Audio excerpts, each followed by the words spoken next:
Hi welcome to VKR explain world. I parry everything part 2. మీరు ఇంకా part 1 ని చూడకపోయి ఉంటే డిస్క్రిప్షన్ లో లింక్ పెట్టాను, వెళ్ళి చూసేయండి. తర్వాత ఈ వీడియోని చూడండి. అలాగే వీడియో నచ్చితే లైక్ చేయండి, ఛానల్ ని సబ్స్క్రైబ్ చేసుకోండి. తెలుగులో ఎవ్వరూ ఎక్స్ప్లెయిన్ చేయలేదు, మీకోసం నేను ఎక్స్ప్లెయిన్ చేస్తున్నాను, అందుకే లైక్ చేసి బూస్ట్ అప్ ఇవ్వండి. మరి ఇంకెందుకు ఆలస్యం, రండి వీడియో స్టార్ట్ చేద్దాం. ఇంతకు ముందు నోర్ ఒక పెద్ద మాన్స్టర్ తో పోరాడి ప్రిన్సెస్ లేన్ ని కాపాడాడు. కానీ తను ఒక ప్రిన్సెస్ అని తెలియదు, అలాగే తను పోరాడింది ఒక మాన్స్టర్ తో అని కూడా తెలియదు. అప్పుడే కొంతమంది సైనికులు అక్కడికి వచ్చి లేన్ ని తీసుకువెళ్తారు. అలాగే అక్కడ చనిపోయి పడి ఉన్న మాన్స్టర్ పై ప్రయోగాలు చేస్తారు. లేన్ ని కాపాడడానికి ఎంత మంది అయితే గార్డ్స్ చనిపోయారో వాళ్ళ అందరి డెడ్ బాడీస్ చూసి లేన్ బాధపడుతుంది. అలాగే వాళ్ళ ఆత్మశాంతి కోసం కొంచెం ప్రేయర్ కూడా చేస్తుంది. తర్వాత లేన్ బ్రదర్ రెయిన్ కూడా కనిపిస్తాడు మనకి. తనకి అనిపిస్తుంది ఈ మాన్స్టర్ వాటంతటా అదే వచ్చి ఇక్కడ అటాక్ చేయలేదు, ఎవరో దాన్ని రప్పించారు, అలాగే దాన్ని కంట్రోల్ కూడా చేస్తున్నారు అనుకుంటాడు. ఎందుకంటే అదే ప్లేస్ లో ఒక రింగ్ కూడా దొరికి ఉంటుంది వీళ్ళకి. ఆ రింగ్ చాలా గొప్పది, ఇది ఖచ్చితంగా మన శత్రు దేశమైన డైరీ దస్ దే అనుకుంటాడు. ఈ డైరీ దస్ రాజ్యం వీళ్ళ రాజ్యంపై ఎప్పుడు అటాక్ చేయాలి అనుకుంటుంది. అందుకే మాన్స్టర్ ని రప్పించి రాజకుమారిపై అటాక్ చేయించారు. వీళ్ళ రాజ్యంలో ఒక డంజన్ ఉంటుంది, దానిలో చాలా రైలింగ్స్ ఉంటాయి. వాటిని సొంతం చేసుకోవడం కోసం డైరీ దస్ చాలా ప్రయత్నాలు చేస్తుంది. కానీ ఆ మినిటర్ మాన్స్టర్ ని చంపిన వ్యక్తి గురించి మాత్రం ఇంకా వీళ్ళకి అస్సలు తెలీదు. తర్వాత ఇక్కడ నోర్ గిల్డ్ మాస్టర్ దగ్గరికి వెళ్తాడు. అప్పుడే మాస్టర్ తనతో, నిన్న ఆ కన్స్ట్రక్షన్ సైట్ దగ్గర ఉన్న గుహలో ఒక పెద్ద మాన్స్టర్ వచ్చింది, అది ఏ ర్యాంక్ కి సంబంధించింది, దాన్ని ఎవరో చంపేశారు. అక్కడ మాట్లాడుతుంది తన గురించి అని కూడా నోర్కి తెలియదు, ఎందుకంటే తను చంపింది మాన్స్టర్ ని కాదు, ఒక దున్ననే అనుకుంటాడు. అక్కడ మాస్టర్ మాట్లాడేది ఏమీ తను పట్టించుకోకుండా నెక్స్ట్ ఏదైనా పని ఉంటే చెప్పమని తనకి అడుగుతాడు. అప్పుడు మాస్టర్, నువ్వు ఈ అల్లటప్ప పనులు మానేసి వేరే పని చూసుకో, అప్పుడే నీకు పైసలు ఎక్కువగా వస్తాయి అంటాడు. అంతలో వెనక ప్రిన్సెస్ లేన్ వస్తుంది.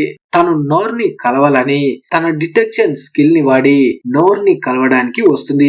లెన్ కూడా మ్యాజిక్ స్కూల్ కి వెళ్లి చాలా నేర్చుకుంటుంది, కాకపోతే అవి మొత్తం బేసిక్ గానే ఉంటాయి. అక్కడ చుట్టుపక్కల ఉన్న అందరూ లెన్ ని గుర్తుపడుతూ ఉంటారు.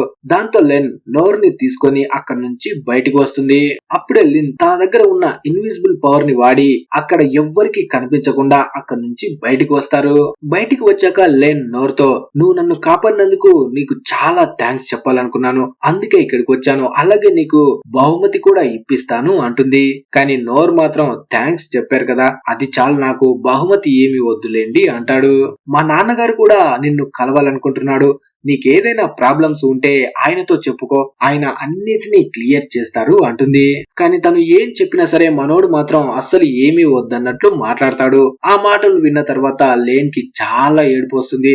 అలా ఏడుస్తూ తనతో అంటుంది, నువ్వు నా దగ్గర నుంచి ఏ సహాయం తీసుకోకపోతే నేను ఇక్కడ నుంచి అస్సలు వెళ్ళను. ఇక పాప వినేలా లేదనుకొని నోర్ కూడా వాళ్ళ నాన్నని కలవడానికి ఒప్పుకుంటాడు. లేన్ నోర్ ని తీసుకొని రాజ్ మహల్ దగ్గరికి వస్తుంది. ఆ మహల్ ని చూడగానే నోర్, పాపతో చాలా డబ్బుందనుకుంటా, ఇంత పెద్ద ఇల్లు ఉందంటే బాగా బలిసినోళ్లే అనుకుంటాడు.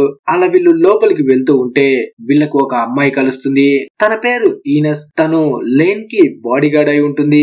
కానీ నోర్ మాత్రం తను ఈ ఇంట్లో పని మనిషి అనుకుంటాడు.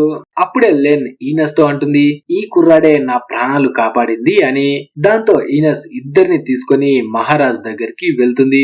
వెళ్తుంటే మధ్యలో కిల్బర్డ్ అనే ఒక కుర్రాడు కనిపిస్తాడు. ఆ కుర్రాడు నోర్ ని చూడగానే అర్థం చేసుకుంటాడు, వీడే ఆ మాన్స్టర్ ని చంపి ఉంటాడు అని. అప్పుడే ఈనస్, నువ్వు కూడా మహారాజ్ దగ్గరికి రావచ్చు కదా అంటుంది. అలా నలుగురు అక్కడ నుంచి మహారాజ్ దగ్గరికి బయలుదేరతారు. ఇక్కడ మహారాజ్ క్లేజ్ తన కొడుకు రెయిన్ తో మీటింగ్ లో ఉంటాడు. ఇంతకు ముందు డైరీ దస్ రాజ్యం వాళ్ళు, మీకు కావాల్సింది మేము ఇస్తాము, మాకు ఆ డంజన్ పై సర్వ హక్కులు కావాలని అడిగి ఉంటారు. కానీ మహారాజు క్లెయిన్ మాత్రం వాటన్నిటికీ ఒప్పుకోకుండా డంజన్ పై పూర్తి హక్కులు మావే అని వాళ్ళకి గట్టిగా చెప్పి ఉంటాడు. దాంతో డైరీ దస్ వాళ్ళు ఈ రాజ్యం పై అటాక్ చేసి దీన్ని సర్వనాశనం చేసి ఆ డంజన్ ని దక్కించుకోవాలని చూస్తూ ఉంటారు. అప్పుడే లేన్ వాళ్ళు మహారాజును కలవడానికి వస్తారు. రెయిన్ లేన్ ని చూడ వినగానే తనపై కోపడతాడు. నువ్వు ఒంటరిగా మళ్ళీ బయటికి ఎందుకు వెళ్ళావు అని. కానీ అప్పుడే లేన్, నేను వెళ్ళింది నా కోసం కాదు, నన్ను కాపాడిన వ్యక్తిని నేను వెతకాలి కదా, తన కోసం వెళ్ళాను, ఇతనే నా ప్రాణాలు కాపాడింది, ఆ మాన్స్టర్ ని చంపింది అంటుంది. నోరే తన కూతురు ప్రాణాల్ని కాపాడిందని తెలియగానే తన దగ్గరికి వెళ్లి తన చెయ్యి పట్టుకొని థ్యాంక్స్ చెప్తాడు. అప్పుడే నోరు, నేను మొదటిసారిగా ఇంత పెద్ద ఇంట్లోకి వస్తున్నాను, ఇక్కడ ఎలా ఉండాలి, ఎలా మాట్లాడాలనేది నాకు తెలీదు అంటాడు. అప్పుడే కింగ్, నీకిప్పుడు నేను బహుమతిని ఇవ్వాలి, ఆ బహుమతిని తీసుకోకుండా నువ్వు అస్సలు వెళ్ళకూడదు, అడుగు, నీకు పైసలు కావాలా, భూమి కావాలా, ఏం కావాలో అడుగు, అది ఇస్తాను అంటాడు. అప్పుడే కింగ్, ఈ రాజ్యంలో ఒక డంజన్ ఉంది, ఆ డంజన్ లోంచి చాలా విలువైన వస్తువులు బయటికి వస్తాయి, ఆ విలువైన వస్తువులన్నిటిని ఒక దగ్గర జమ చేస్తాం, వాటిలోంచి నువ్వు సగం తీసేసుకో అంటాడు. కానీ నోర్ మాత్రం వాటిని కూడా నాకు అవసరం లేదు అంటాడు. నేను బహుమతిని ఆశించి తనని కాపాడలేదు, నాకు ఇవేమీ వద్దు అంటాడు.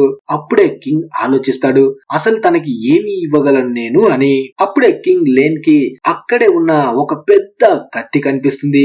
ఆ కత్తి చూడ్డానికి దరిద్రంగా ఉంటుంది, కాకపోతే తను సాహసాలు చేసేటప్పుడు ఈ కత్తి తనకి బహుమతిగా వచ్చి ఉంటుంది. ఆ కత్తి తీసుకువచ్చి నోర్ కి ఇస్తాడు.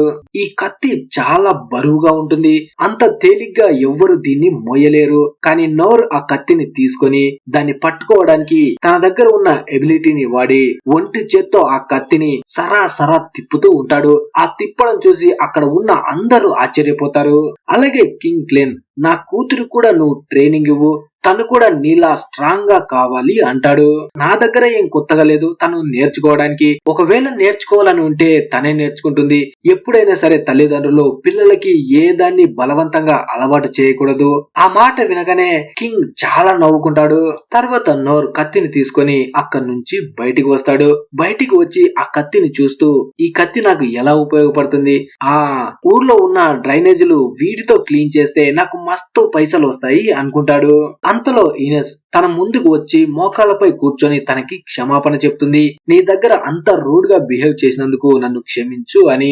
మేము కట్టప్పల క్లీన్ ఫ్యామిలీని కాపాడుతూ ఉంటామని ప్రమాణం తీసుకున్నాం, అందుకే నీతో అలా మాట్లాడాను అంటుంది. కానీ నోర్ మాత్రం, నిన్ను ఫస్ట్ చూడగానే ఇంట్లో పనిదాను అనుకున్నాను అంటాడు. అప్పుడు ఈనెస్, క్లీన్ ఫ్యామిలీకి సంబంధించిన మిలిటరీకి నేను వైస్ కెప్టెన్ ని, నా పని ఏంటంటే నా ప్రాణాలు ఇచ్చైనా సరే లేన్ ని కాపాడుకోవడం. నువ్వు ఇప్పుడు లేన్ ప్రాణాలు కాపాడావంటే ఒక విధంగా నా ప్రాణాలు కూడా కాపాడినట్టే. నీకేదైనా సహాయం కావాలనుకుంటే నాకు చెప్పు, నేను సహాయం చేస్తాను. నోర్ కూడా నాకు అవసరం ఉన్నప్పుడు చెప్తానులే అంటాడు. అప్పుడే ఈనెస్ మళ్ళీ నోర్ ని తిడుతుంది, నువ్వు మహారాజ్ దగ్గర ఏదో అనామకుతో మాట్లాడినట్టు అలా మాట్లాడతావేంటి, మళ్ళీ నువ్వు మహారాజ్ దగ్గరికి వచ్చినప్పుడు చాలా వినయంగా జాగ్రత్తగా మాట్లాడాలి అంటుంది. ఈనెస్ నోర్ ని తన పేరు కూడా అడుగుతుంది. నోర్ తన పేరు చెప్పగానే సడన్ గా ఈనెస్ కి ఏదో అవుతుంది. కాకపోతే నోర్ దగ్గర ఏమీ చెప్పకుండా అక్కడి నుంచి వెళ్లిపోతుంది. నోర్ కూడా అక్కడి నుంచి వెళ్లడం కోసం వెనక్కి తిరగగానే తన ముందు గిల్బర్డ్ ఉంటాడు. గిల్బర్డ్ నోర్ లో ఎంత దమ్ముందో చూడాలనుకుంటాడు, అందుకే నాతో పోటీ పడి ఇక నుంచి వెళ్ళు అంటాడు. నోర్ మనసులో మాత్రం ఇక్కడ ఫైట్ చేయాలి, రాజుతో మాట్లాడాను, అవల్ల ఏమి ఉండవు, ఇంటికి ఎప్పుడు వెళ్ళాలి అని ఆలోచిస్తూ ఉంటాడు. అలా పార్ట్ 2 ముగుస్తుంది. మరి నెక్స్ట్ పార్ట్ కావాలనుకునే వాళ్ళు తెలుసు కదా, లైక్ తప్పకుండా చేయాల్సిందే. లైక్ చేయండి, నేను తొందరగా ఎక్స్ప్లెయిన్ చేస్తాను. అలాగే సబ్స్క్రైబ్ కూడా చేసుకోండి. Thanks for watching.